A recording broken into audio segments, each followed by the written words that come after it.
find a community of like-minded entrepreneurs.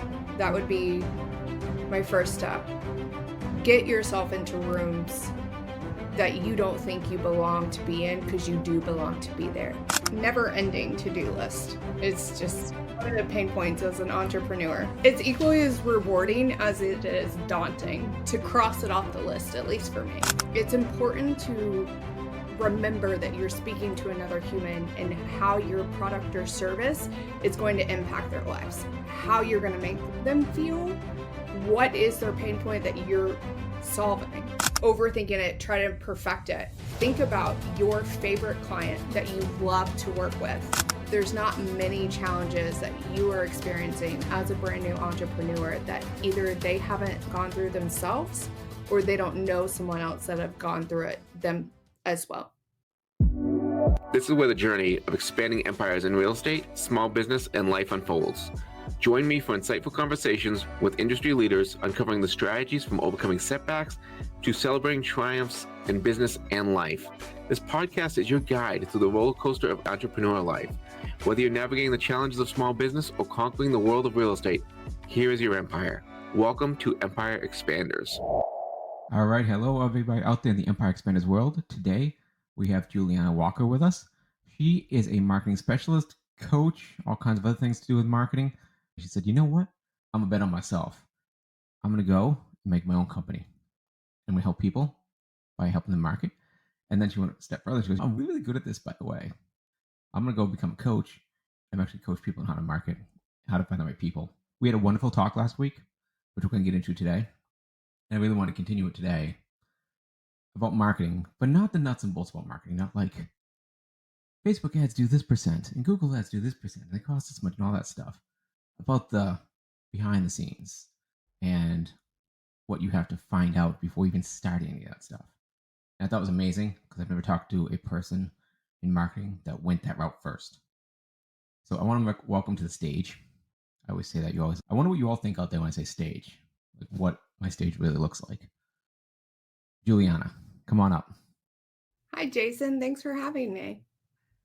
Thank you. I appreciate you having come on the podcast. I want to talk to you again because we had such a great talk last time.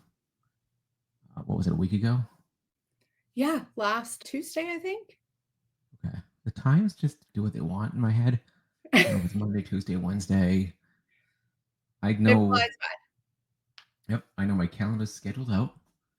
And That's not a bad problem to have. Just make sure you're scheduling time for you. Oh, I do. It's color coded. And so I make sure that I know, I'm that way, that I know that a certain amount of it is blue because blue is me time and family time and relationships. If it's mostly blue, I'm happy. If it's mostly yellow, which is junk to do items, I'm not happy. I'm doing things wrong. It should be blue and green. Green is productive activities. The never-ending to-do list. It's My just friend, one of the pain points as an entrepreneur. It's equally as rewarding as it is daunting to cross it off the list, at least for me. Yeah, it's great to cross it off. It's horrible when you cross it off and have 3 below it. You're like, what happened there? You're getting one step closer to those next 3 that you're crossing off. You are. My friend Chris P.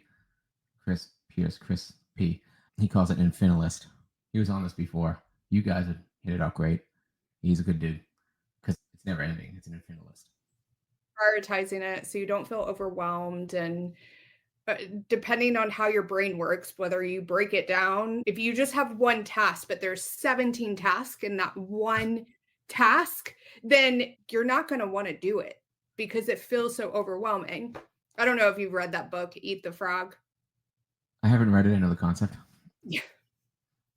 It helps. Some things are easier said than done to actually put it into ongoing consistency and doing it that way.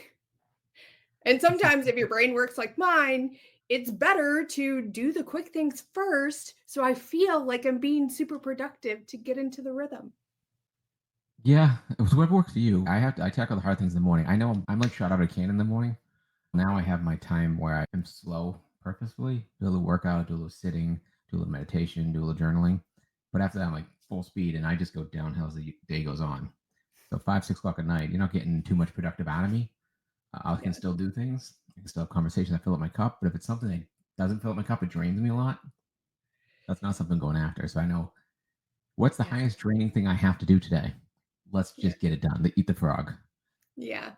So I'm eating my frog first thing in the morning after I'm done my enriching activities, I guess I'd call it. And Yeah. you go after the easy stuff. Make your list look So, better.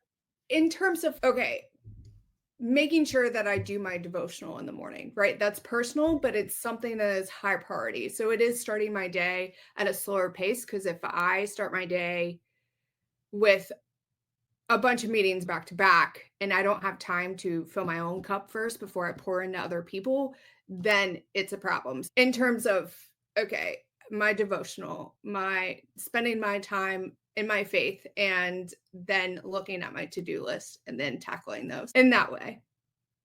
Yeah. And I try not to even pick up my phone except to use the meditation app I was using. Yeah. Don't check messages. Don't check emails because as soon as you do that, it's stuck in your head, that thing you read. Yes. So I just leave it alone till after. Because I know even if I go to bed, I'm like, I'm going to check this email. And also I see something that annoys me a little bit. I have to deal with. And I'm just like, now I can't sleep. Great. Good job, Jason. Should have left Yeah. that till morning. So I learned because each person's different. I learned I'm not going to let that go. No matter how Right. much I'm learning to let things go. Right now, I still can't let that go. I can't touch that until after. Do you take notes to help you work through that so you can get to sleep? No, because I just don't do it anymore. Right now, sleeping for me, I tend to go upstairs a little bit earlier. Sorry, guys. I go upstairs like 8:30, 9 o'clock at night. And I'm tired, but I'm not like, boom, hit the pillow out. So I will either watch a little bit of TV or hopefully start reading pretty soon. But then I shut it off and I have crickets is my like background thing that I like to do. And I'll just lay them on my back, eyes closed, and kind of meditate before I go to bed and just try to get from my head into my heart and into my subconscious before I fall asleep. So that way I'm no longer up here with it turning. I'm now out of there because that can wait till morning. It's not going to do anything tonight, anyways. And we're in a place of where I really figure out where I want to go, what makes me happy, what makes me feel joy. That's my new ritual before bed. I used to just listen to podcasts to distract me. So this won't think of anything because it's listening to something else. Did the podcast not make you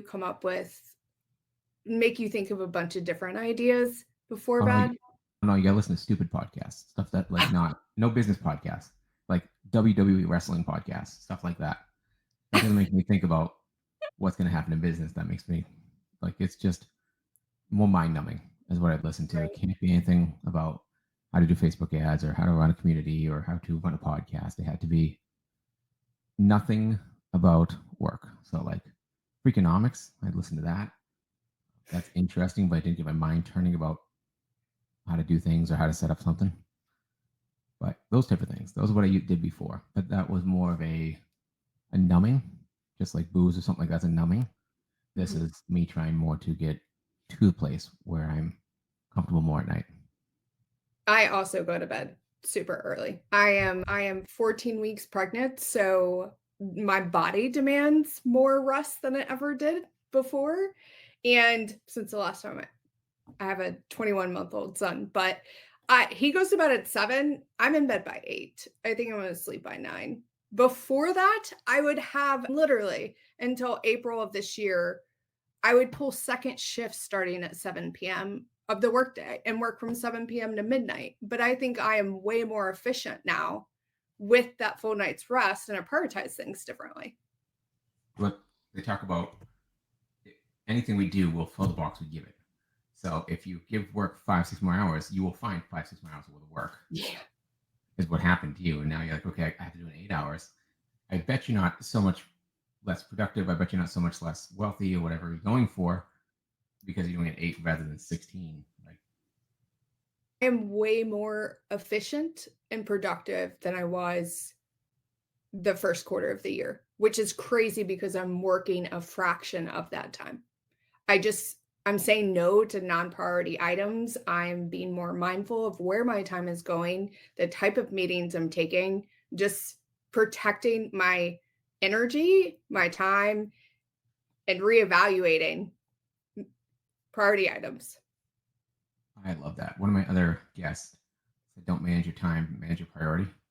Also, one of my friends, Lena, her said that too, and I love that quote. And it's still sinking in with me because we manage our calendars, but we don't manage our energy levels.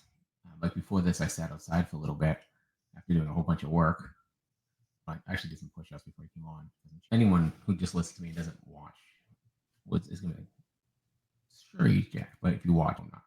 But just some things to just change it up and change my energy levels because I'm in a groove with working out. I'm getting in better shape, so it energizes me rather than what I hate doing is right before the podcast trying to bust out a whole bunch of busy work. It doesn't put me in the right headspace to have great conversations. So I manage my energy so I have a great conversation with you. So looking forward to this. Good. I'm glad I was too. Last week, we spoke a little bit about how people get switching gears on you a little some. We spoke about how it is easy to pulling in this conversation we were just discussing of our calendars and priority items.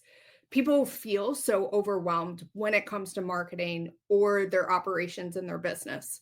And because there's so much information out there, but if you simplify it, at the end of the day, your ideal client, your client avatar, it's still another human.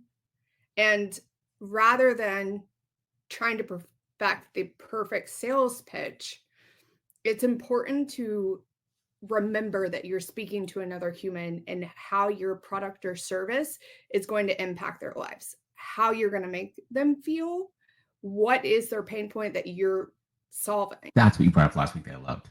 Now I remember. Because man, I'm back here planning. Like I was doing the short-term stay thing, and it's gone. And that I could talk to you about an hour about why that didn't work. I'll do a solo for you guys podcast. I'm not going to take up our whole time doing that. But where I'm marketing and planning strategies and looking at advertise all on paper, right? It's all on paper. I'm doing marketing strategies and doing Facebook ads and all that stuff. It's all on paper. It's all in software.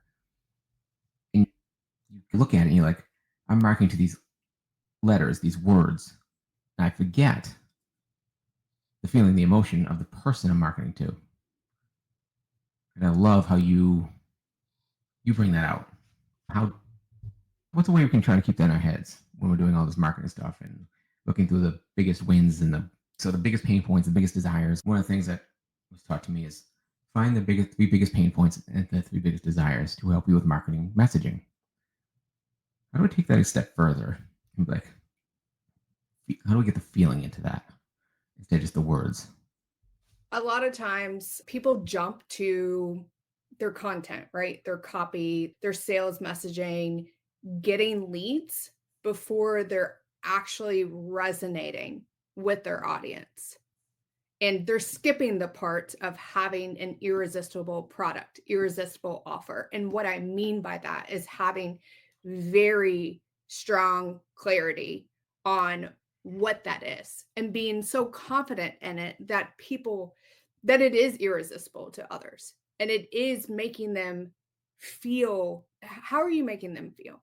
So let me give you a prime example. When I was doing social media marketing early on in my entrepreneur journey, that's where I started. I was doing it for a lot of realtors, right? And that is a very competitive industry. And you'll see some, if you follow numerous of residential realtors, you'll see where they have just listed, under contract, sold, closed. And while that's great, people are happy that you have these transactions. At the end of the day, they don't really care how many that you just got a house under contract or sold. What they do care about is the journey you took your client on, what you helped them overcome. Did you help them navigate multiple offers? Did you help them secure $10,000 at the closing table? Did you help them find the perfect house near family that's 5 miles away? The human stories is what they care about. And that's what I mean by when you're writing your content, when you're writing your messaging, know that you're talking to another human. Don't think about the masses. Think about your one ideal client and talk to them rather than this billboard that you think has to appeal to everyone. Because if you try to appeal to everyone, you're not going to stand out from anyone. You think about some things I did like a little while ago. We take these. So I did this. I took all these pain points, all these desires, all these motivators, stuff like that. I wrote an awesome prompt for ChatGPT. I dumped it all in. That gave me exactly what I should be doing. It didn't work. And I was talking to people and stuff like that. And like, Jason, people like you, for you, this doesn't sound like you at all. It just sounds robotish. So try putting out in your words and then throw it through ChatGPT and be like, talk as Jason. And that doesn't work. So this is not AI bashing. I believe AI has a point, but I believe also it has to be you when you're writing the content of things. So I don't know your thoughts on AI, but let's not go down that road for a whole lot. Give me a little bit and let's go somewhere else because I got more things I want to talk to you about. Sure. I do just really quickly to your point of ChatGPT, it is an amazing tool if used properly. And because most people don't know how to use it to the best of its ability, just like anything. It's as if you're a part of a community, as much as you involve yourself or engage, you're going to get that much out of it. With an AI tool like ChatGPT, the better information you give it, the better output you're going to receive. But I think you're a long way from AI replacing humans because humans to humans are a way better connection than AI to humans. I think it can support you. And if it's not, as a marketer, I can tell when something's been written by AI from a mile away due to overused words, lingos, unleash, unlock your potential, all of these catchphrases that AI spits out, you see all saturating the market. Okay, that's my tangent on ChatGPT currently. All right, clarity. I want to go back to clarity. That's what I really want to talk about before I threw those two letters in there. When we're talking about our people, clarity happens for many reasons. There's one thing I think about before we get clarity in the marketing perspective. Mm-hmm. I think we have to have clarity on ourselves and what we want. How do you think that plays in your life? Because you've been through a lot of things too, and how that plays into your business. For me, I'm building my business that it's not built yet, which will be Empire Expanders, the next iteration of this podcast. But first, I'm finding clarity around myself first. So I'm actually stepping back, not building anything besides this podcast, obviously, and finding clarity of what exactly the direction I want to go with it and how I want to help people. What do you see? How do we, like marketing terms, how do we get that? So us out there that we just be like, boom, I got my 3 points. Boom, I got my 3 desires. Let's go. I got my copy. Boom. How do we tell them like, hey, let's step way back here and just find yourself and find your people that you know go market to? So this may be an unpopular opinion, but surprisingly, really good marketing isn't about you. It's about them. That's the difference. Yes, you want to differentiate yourself from your competitors. There is certain things about you that make your business and how you operate your business based on your experience, based on your values, your beliefs, how you operate that make you stand out apart from your competitors by just being you. Now, when you get into the nitty gritty of how the customer feels when they go through a business transaction with you, whether they are buying a product or they're investing into a service from you, that is what takes you to the next level. That is what makes you stand out apart by ensuring that they have the best experience, the best satisfaction. How are you making them feel through that process? So when I keep saying human to human, it's really about them, not about you. And no matter how much tech comes in to help you communicate, it's still at the end of the day, human to human that you need to get to. The tech will help you get there, like auto text and stuff like that. But at the end of the day, they're working with you, especially in the businesses I tend to work in, which is service-based businesses, coaching, short-term rentals. Those commercials kill me. No, it's not realtor. It's realtor. Let I'm a me ask you realtor, not realtor right now. But when someone says you've had advice, you've gone through, you've shared with me that you've gone some of these training and courses and XYZ about marketing, and it's common, anyone will hear it. It's all about your messaging and your target audience. When someone tells you to work on your messaging to your target audience, what comes to mind? How do you think you're going to do that? ads. First thing when you said look at your messaging, gotta figure out my ads. I guess the first thing that came to mind. The copy in that ad Yeah. has to be very compelling and converting I for hope. it to get to the masses and actually convert. Yeah. But in terms of whether it's on your website, whether it's in your sales funnel, wherever it is, when you think about your messaging, when you go to write it, I know you use AI to help you in some aspects, but when you sit down to write it, what do you think about how you're getting to your ideal client? The first thing I would look for is the pain that they have, and it would be a call out to that pain. Are you feeling so? Example, like an Empire Explainers thing. Have you started the business of your dreams and now it's turned into your nightmares? Or are you feeling, "No, I'm not a professional hook writer. No one makes money for this." Or is the business you created now the business that is bearing you? Something to those natures, like something to the nature of you created a business that you once loved and is now the stressor in your life and taking everything else away from you. So the first thing I look at is what is call out that pain point. So like, that's me is what I try to shoot for. Let me dig in deeper. That's Okay. great because you are speaking to their pain point and you're tapping into, hey, I have a solution to your problem. I can provide you support. You are not alone.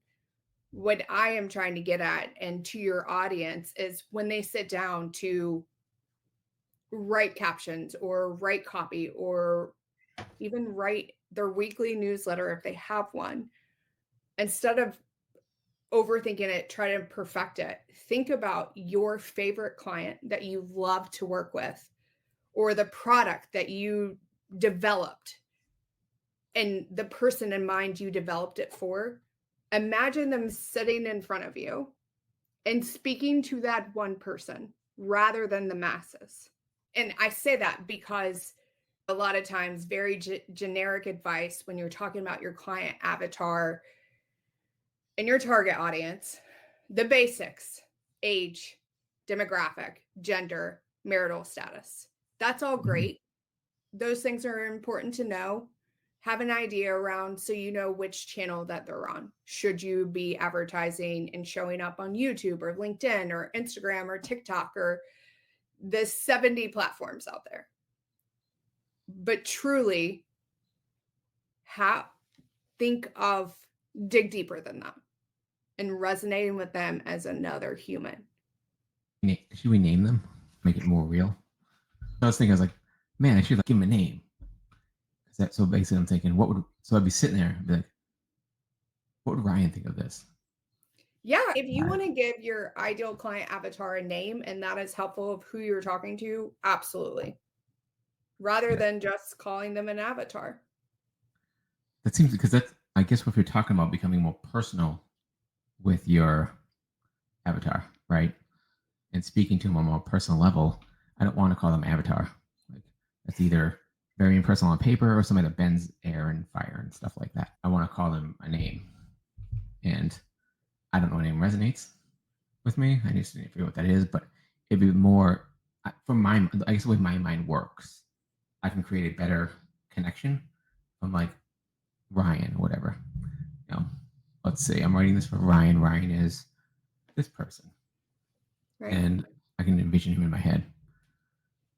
You gave a really, I know we didn't record it, but you gave a very good description of who your target audience is, what your purpose is, who you're trying to help, and why. And to circle back in the question you asked me of, but just your journey, what you've experienced, it makes you who you are. There's only one of you in the world. I know that everything that I've endured and gone through in my life, the blessings, the trials and tribulations, every step and decision and choice I've made has led me to who I am today.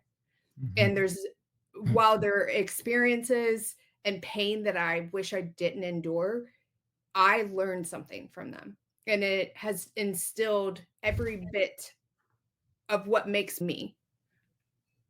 So I use the word perseverance a lot. And that's because you have to keep pushing when times are hard. And I know this is a little off topic than marketing, but having that ingrained in you, I feel like no matter how hard business can get or how tricky a client can be because you're navigating of what type of client you want to work with in the first couple of years of business, the perseverance to keep pushing is the difference between failed entrepreneurs and successful entrepreneurs. Yeah. I didn't bring you on here for your marketing knowledge. And your marketing knowledge is great. I know a ton of marketing people. I brought you on here for your mindset too. That's the biggest thing I cared about. I'm like, okay, she's got marketing. Cool. But you have all these other things that can really help people get past. Like you're talking about perseverance right now. And some of us look back. I was talking about this with someone earlier, right? In the past is regret, the future is anxiety, and the present is happy, joy. If I look back at all the things, my two failed engagements, my multiple firings from businesses, my many breakdowns while building my businesses because I just did not focus on the right things, gaining 30, 40 pounds, building businesses, all the other things that went wrong. There was a lot of good, right things in there, guys, but that's not what I'm getting at right now. It wouldn't make me who I am today. And one of the things I always knew I wanted to do was help people, impact lives. Guess what? Right now, I'm impacting lives by helping people who are struggling entrepreneurs get through the hard times I've been through. And I couldn't have done it unless I went through those hard times. So by Exactly. going through that stuff, I've actually given, I've actually connected what I wanted to do with something I can do and impact people. And I just got to chill with myself talking. Oh, that's nice. This might be gets hot in here. But that's you saying, you opening that door for me to just talk about that and help me connect that was powerful. Thank you. Yeah, of course. It And is be hard to look back on your past. But even when we talked about this a little bit last week, but every n- new chapter or next level of your life demands a new version of you, a new mindset, right? So if there's so much we all wish we would have known when we started our business. There's so many things I wish I would have known, even starting my entrepreneur journey. And that is helping me create things that are a valuable resource, whether it be products or courses or how I coach my clients in providing them that support they need from the beginning. But it's because of an experience I went through. It's because of failed and struggling times that I don't want others to have to endure. So yeah. just such a good message. Like the past makes you who you are. The good, the bad, the ugly, it's all in there. And it's all gotten you where you are now. Sometimes it'd be like, that was horrible. You've had some pretty horrible things happen, but it's made you who you are. We talk about looking in the past. You have to slow down, take a look at the past occasionally, and appreciate what happened back there. We talk about it sometimes looking in your rearview mirror of your car, but you can't do it while you're driving. You got to stop and look, and then start driving again. You don't just continue going, or you don't continue looking in the rearview mirror. Has anybody ever driven down the highway, look in the rearview mirror? I have not, and I'm not going to. Anyone who has is still here. Congrats, you made it through that somehow. Just don't do that, and don't do that in life either. You can check it for 5 seconds, but Yes. I'm a strong believer that your past doesn't define you. I there's lots of mistakes I made in my early 20s. There's lots of hard times I fell upon. There are times where it just I ask God, why am I going through this? Why is this happening to me? But really, there was a lesson in it all along. There was a lesson. And do I want to go through it again? No. But things don't, I don't believe things happen to you because it's resentful on your life, if that makes sense. For example, I was born with hip dysplasia, and I it's nothing I chose, nothing that my mom did wrong. She tried to resolve it when I was a baby. I was in a cast, and then at the prime age of 25, I had to have, let me correct that. At the prime age of 27, 25 is when I started having issues. After playing sports my whole life, as an adult, being in a career, sitting at a desk job, I started being in pain all the time. And I had to have a massive reconstructive surgery. And I think I mentioned it to you. It was equivalent to having an amputation. So they cut my femur in 3 places and screwed me back together. And then I had to learn to walk again. And that was probably the hardest mental thing I've ever gone through. To not be able to get up on your own, be on crutches for months and months, literally have someone lift half your body up just for you to get out of a chair. It was the most insane experience. And I've had multiple surgeries after that to correct some things. And I had someone ask me one time, why don't you just get your hip replaced? And I'm like, I have strong cartilage. I will have to have hip replacements in my 60s. But for now, I still have my own hip and I have 0 limitations. When you have something replaced, like a hip replacement, while those products have come a long ways, you still have limitations. I don't want to have limitations in my late 20s, in my 30s. Did I have to have a C-section because of my hip dysplasia? Yes. Will I have to have another one with this next child? Also, yes. Anyways, I went on that tangent just to share that there's things in life that happen, but you're so much stronger for it, even if it is hard to get through at the time. Thank you for sharing that. That's amazing. I was wondering if you're going to bring that through. I wasn't going to ask you to, because it's hard. It's even harder the fact that you're an athlete, right? Yeah. It took away something that was a big part of you. I'm sure you labeled yourself as an athlete, and that took away a label of yours. That I'm no longer, can I do this again? Will my life change? Who am I without my sports? Right. And that's on top of the will I walk again and everything else that's going on with you during that time. Yeah. I never got through anything like that at all. I can't imagine. But you came out strong and happy. Some people could have come out resentful. And it's hard not to be. I had that massive surgery 7 years ago, so 2017, and I've had 2 more surgeries since, my most recent one in July, and I'm in physical therapy. And I have a really tight hip flexor, and my hip literally clicks when I walk because there's so many tight muscles. But I'm getting stronger every week. And I'm grateful that I can exercise, that I can play all the sports. Are there things that I have to steer away from that are uncomfortable? Yes, but I do believe through continued effort, because I still have my own hip, that I'll be able to achieve them one day. So it's all in how you look at it. But when you're in the thick of it, it's hard not to say, why is this happening to me? What did I do so wrong to have to go through this? And my husband and I had been, this was in our first year of marriage. I had this massive surgery. And 3 months after we bought a townhouse, 3-story townhouse, massive surgery. Not ideal. One way to test the strength of a newlyweds. But I was more upset that my husband had to go through this. And I was like, he is the most incredible human. Why was he dealt this hand? In terms of how much I had to depend on him, how much responsibility he had to pick up, him having to work 2 jobs because I was incapable and out of work for so long. I was upset that he had to endure that. Not even so much that I was going through it, no matter how hard it was. But we have this amazing, strong marriage because we started on such a strong foundation from the beginning. So there's a lesson from everything you go through in life. And sometimes you don't see what that lesson was or what you learned from it until you get through it. But you will get through it. Perseverance. The word of the day is perseverance. I hope Yeah. everyone's.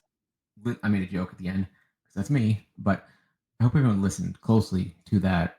That's was a lot, but it was amazing. I would listen to it several times. I probably will when this comes out. Yes, I listen to my own podcast. Don't give me crap about it. It's just so easy to think when you're in the moment and in the problems, how bad you have it and how bad it is. It does. It sucks. Can't really put it past that. It sucks. But Mhm. listen to what she's saying, and it actually made a strong marriage and many other changes in her life. It's just amazing. And now she's here on this podcast, kicking ass in marketing and doing many other things, Thank you. and going to be an amazing public speaker. So I love that you went just through all that because that's exactly the kind of thing I want the listeners to hear. I want the person sitting there right now going, thinking about everything. What do I do? How do I get through this? To listen to that and be like, wow. I need to talk to this lady. It's amazing. Now you're giving me chills. It's just, you're way more grateful, I think, appreciative of the small things in life when you don't get to enjoy them. So, like, I was in a wheelchair, I was on crutches, I couldn't do the freedom that you don't think of. And I'm sure if you talk to anyone that has undergone something like that, or even if they've lost their leg or whatever have you, just the appreciation that you once had. I got a second chance to be able to still use my hip and my leg. And is it a trying journey? Yes, but I can go on walks. Those are little things that you don't think about. Just walking to your mailbox, walking down the stairs, taking your dog on a walk. The small things that we take for granted every single day, when you go through something like that in life, you appreciate it so differently than you ever have before.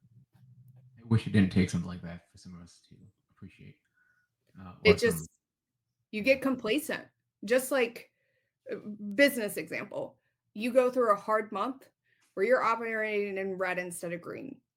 And you don't understand why this contract went sideways or this client's acting this way or these things are, why are all these things happening to me?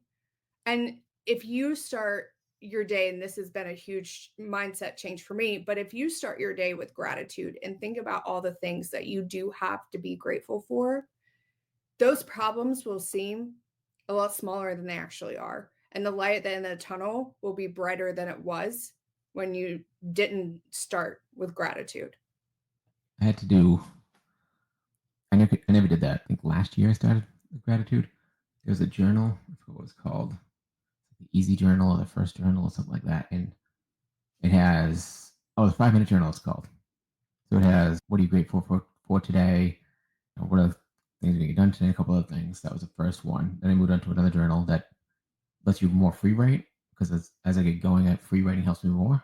But it also has at the top, what are you grateful for still? I'm a huge proponent of that. But we don't focus on that at all. We focus on what to do, the problems, things like that. As soon as we wake up, we don't focus on, oh, wow, it's a nice day. I have a cool pond outside I can sit by. I have a loving dog in the other room. I have a loving wife at work right now.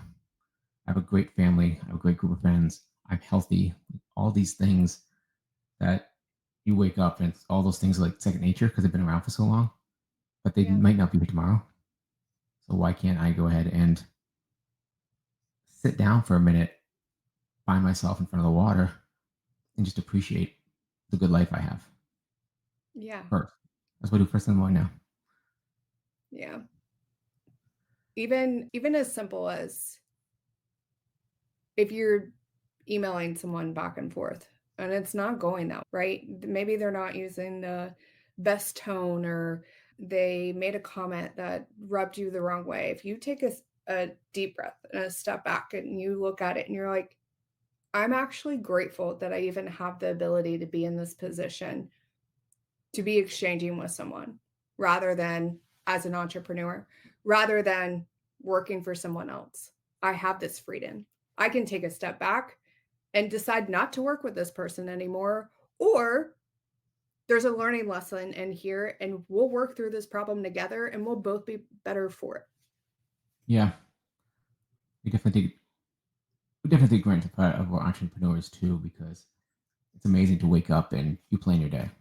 Well, if you do it right, you plan your day. If you do it wrong, your day is planned for you by other people and other people's meetings and other to-dos and stuff like that. Once you learn to control your day, your calendar, protect your time. I believe we were talking about it before the podcast or at the beginning of this. Have a great brain and remember everything. It gets much better. My mom always told me that if you fail to plan, you plan to fail. Everyone plans differently. Like I know They people do do. weekly plans. What's And that? things go, one of my favorite words to also use is pivot. Adapt and pivot. Mm-hmm. It doesn't have to be a day ending. The world is over. My day is ruined because XYZ. No, just pivot. One of the worst things I hate hearing is you get up, something bad happens, and you'll hear someone say, "This is the way the day's going to go today." You're like, "It is now," because that's in your head. But no, something bad happens. Just cool. Get over that. On to the next thing. It's going to be good. It's going to be fine. But if you put that out there into the world, guess what your day's going to look like? Yes. So it's pet people might want to hear that. That and it is what it is. I do not support that at all. I don't believe that. I don't think anything is what it is. I think there is a solution. There's a way around it, through it, over it, whatever it may be. You have way more tools and resources at your disposal if you just turn to your community. And if you don't have a community, there's plenty of amazing humans out there that would be happy to support you along the way. Be a listening ear. You'd be surprised what other people have gone through that can relate to what you're experiencing in the present time in your career, in your life, in your relationship, whatever it may be. Yes. I love that. I say that a lot to you. That's like what I failed at a lot. And that's what I think a lot of entrepreneurs fail at. And that's, I think during my 40-minute diatribe, when you asked me the people I want to help, and I just went off on a tangent, my eyes rolled in the back of my head, and I didn't even know who it was anymore. That's one of the things I talked about is we don't look out when we're in pain. We look in. We just keep going in and in and in. And all that does is compound the pressure because you're folding in on yourself. And whenever anybody folds something, like say you're folding paper, it gets harder and harder to fold. So you compound the pressure every time you fold in rather than reaching out. And like she said, why are we so scared to reach out? Pride, ego. Everyone else is doing great. Probably not. Just give you a heads up, guys. Yeah. Everyone else has pain too, but they're folding in also. So instead of being a group together, we're a bunch of just floating meteorites near each other. It's got to change. She's going to do it. Yeah. Sorry, it's on. It is, you couldn't be more spot on. Problem a lot of times with social media, and you won't find my personal feed to be perfectly happy and curated. I am very honest and transparent about some of the major things I've experienced in life. And that's because I hope that my experience and how I navigated or my mindset around it will help someone else. Not because it's a poor pity me, I'm the victim here. It's I hope my experience and how I got through it and whatever tools I use to help me combat it will help someone else. And it is really easy. And I have even done it myself in the last year of going through something so painful and personal that you want to retreat to yourself. But honestly, the way that you get through that is letting others and leaning on others. We weren't meant to go through this life solo and on our own. We weren't. And that's why tying this all back together, when you're doing your marketing, you are talking to another human. Think about those humans, tie in the emotions. I'm not saying take advantage of their pain, but have your solution solve a problem to their pain. You'd be a great podcaster. Tied all that in together, right back to the beginning. And I'm just going to give up this podcast to you. Here you go. It's yours now. First, you have the same goal, right? Like you want to take all these people that are turning internal, these all floating meteorites around each other, asteroids, planets, whatever, and turn them into community. That's exactly what Empire Expanders is about.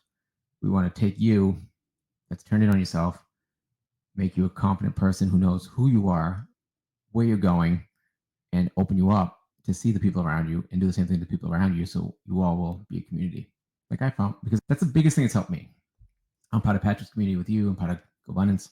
I'm part of a few other things. And just finding the community itself has been wonderful, but finding the people within the community for my inner community that's really resonated with, you're gonna get a slot in there, right? Like Right. you're gonna get RSVP invitation, formalized, golden stitching and everything for the inner circle. No, but I would like to make sure we keep in touch.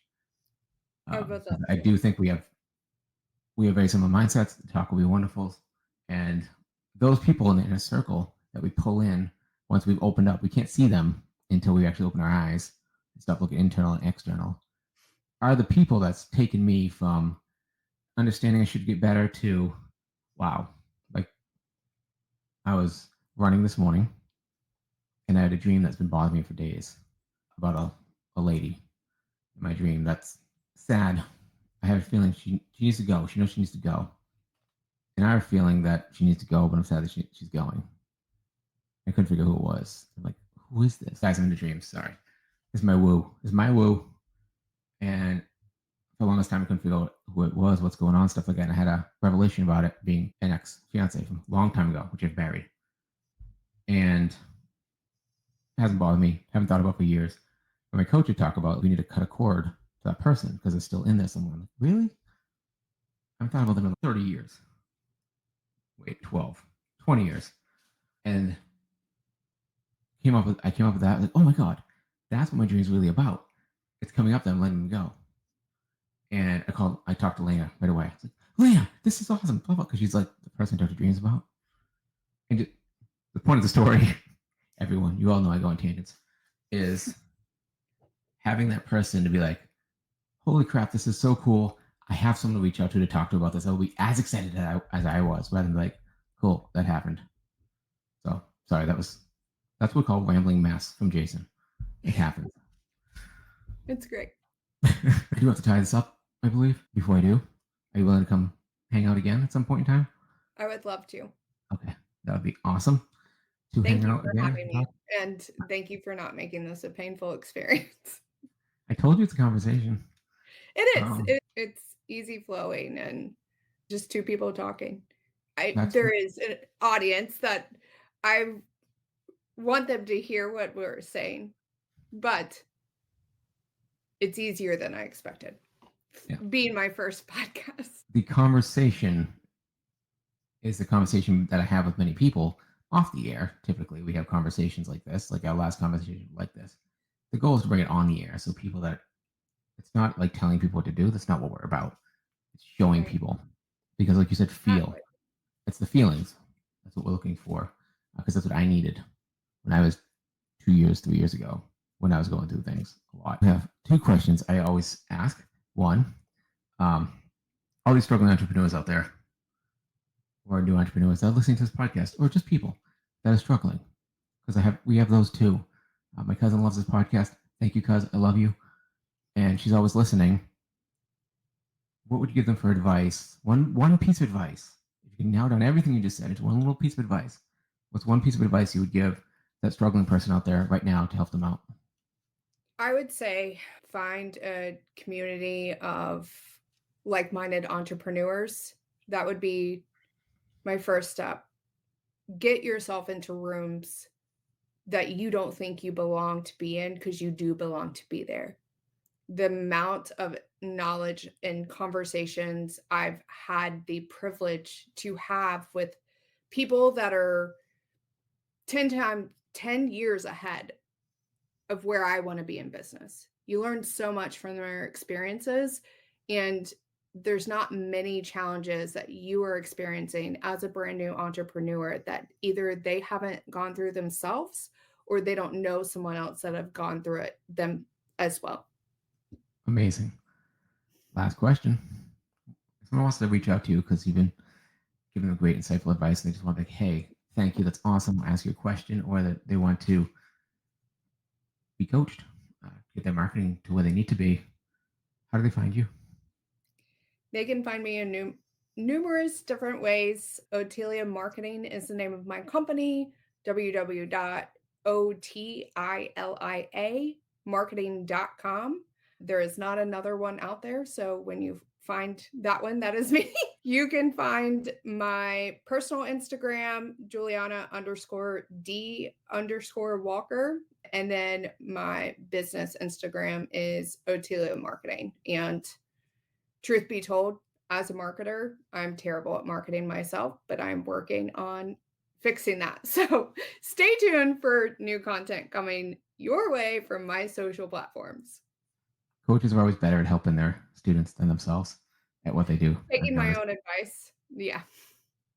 We're going to hold you accountable to that. Remember, I'm part of your accountability group now. Yes, and I am looking forward to that. So I'm watching. So thank you, everyone out there. You can find me. Look me up on Facebook, Jason Regan, Massachusetts, and my picture is me scuba diving. So if you see a Jason, that's scuba diving. It's probably me. Send me a message. If I don't respond to you, as always, just send me another one. I will not be mad. It just means I forgot because I got busy, and I will feel really bad that I didn't get back to you the first time. So please reach out, send me a message. Talk about communities at some point in time. Who knows? Maybe we'll create one for y'all. But Julianna, thank you. I really appreciate it. This was a wonderful conversation. These are the kind of conversations I want to have in this podcast always. So thank you. Thank you for having me. It's been a pleasure. All right, everyone out there, have a wonderful day. Find your clarity and look towards the good. I want everyone tomorrow to wake up and write one thing they're grateful for. Just do it tomorrow. Just one day, that's it. If you want to do 2 days, 3 days, 4 days, that's on you. But I'm asking you, from me, and Julianna, can be from you too? Yes, of course. From her too, tomorrow, wake up before you do anything. Just sit there for a minute. You don't have to write it down. Just think about it. Run it through your head. What are you grateful for? What is one thing you're grateful for? All right? See y'all later. Thanks. Thanks for hanging out with me today on Empire Expanders. Don't forget to subscribe and follow my social media channels for more insightful fun. Also, explore the links in the show notes. If you've enjoyed what you heard, giving us a 5-star rating would really help us out and be appreciated. Stay tuned for more on Empire Expanders.